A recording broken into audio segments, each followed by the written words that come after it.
అనంతపురం జిల్లా రాయదుర్గం నియోజకవర్గంలోని డి హిరేహల్ మండలంలో గుడిసెలపల్లి గ్రామంలో భక్తులు నూతనంగా నిర్మించిన శ్రీ బయలు ఆంజనేయ స్వామి ఆలయంలో నూతన విగ్రహ ప్రతిష్టాపన కార్యక్రమం వేలాది మంది భక్తుల జన సందోహంలో కన్నుల పండుగగా సాగింది. ఈ సందర్భంగా ఆలయంలో శ్రీ ఆంజనేయ స్వామికి విశేష పూజలు నిర్వహించారు. అనంతరం క్రేన్ సహాయంతో నూతన ధ్వజస్తంభాన్ని బ్రాహ్మణులు వేద మంత్రోచ్చరణ నడుమ ప్రతిష్ఠించారు. రాయదుర్గం ఎమ్మెల్యే కాలువ శ్రీనివాసులు మరియు వైకాపా సమన్వయకర్త మాజీ ఎమ్మెల్యే మెట్టిగోన్ రెడ్డి, కర్ణాటక రాష్ట్రంలోని బళ్ళారి ఎమ్మెల్యే సూర్యనారాయణ రెడ్డి ముఖ్య అతిథులుగా హాజరై ఆలయంలో విశేష పూజలు చేపట్టారు. ఈ సందర్భంగా ఎమ్మెల్యే కాలువ శ్రీనివాసులు మీడియాతో మాట్లాడుతూ ఆధ్యాత్మిక చింతనతో ప్రజల్లో భక్తి భావన పెంపొందుతుందని తెలిపారు. ఆలయాల సందర్శన, ఆలయాల నిర్మాణం, భజనలు, పూజలతో మానవ మనుగడ సాధ్యపడుతుందన్నారు.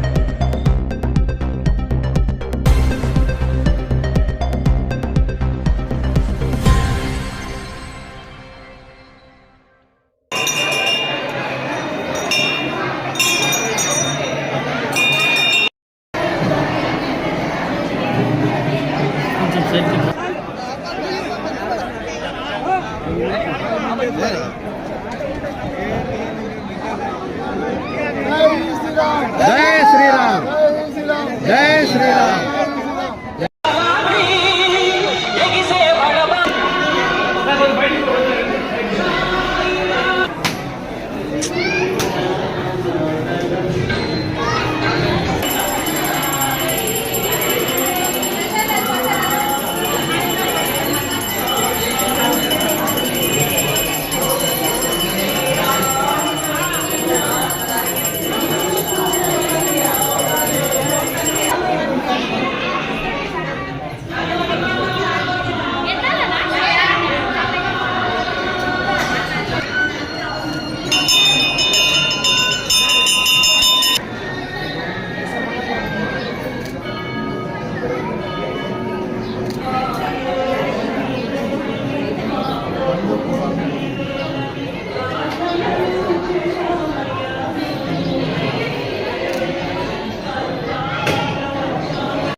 రాయదుర్గం నియోజకవర్గం గుడిసెలపల్లి గ్రామంలో అత్యంత పవిత్రమైన శ్రీరామనవమి సందర్భంగా ఈరోజు ఆంజనేయ స్వామి విగ్రహ ప్రతిష్ఠ జరగడం చాలా ఆనందదాయకం.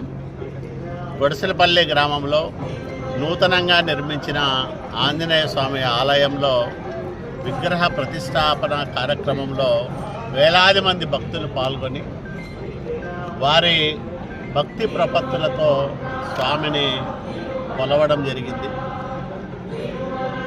ప్రజల్లో ఆధ్యాత్మిక చింతనను, భక్తి భావనను పెంపొందించగలిగితే సన్మార్గంలో ప్రతి వ్యక్తి నడిచేదానికి అవకాశం ఉంటుంది.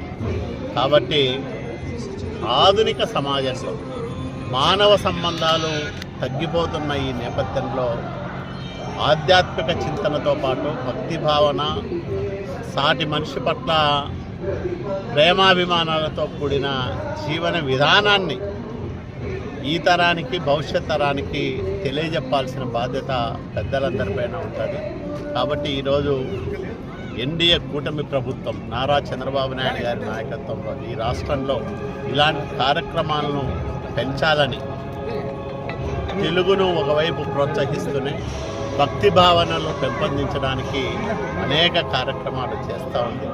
ప్రతి మనిషి సన్మార్గంలో నడవడానికి ప్రభుత్వం తన వంతు ప్రయత్నాలు చేస్తూ ఉంది. కాబట్టి అందరూ నైతిక విలువలతో కూడిన మంచి జీవనాన్ని అలవాటు చేసుకొని దేవుడికి దగ్గర కావాలని నేను ప్రజలందరికీ విజ్ఞప్తి చేస్తాను.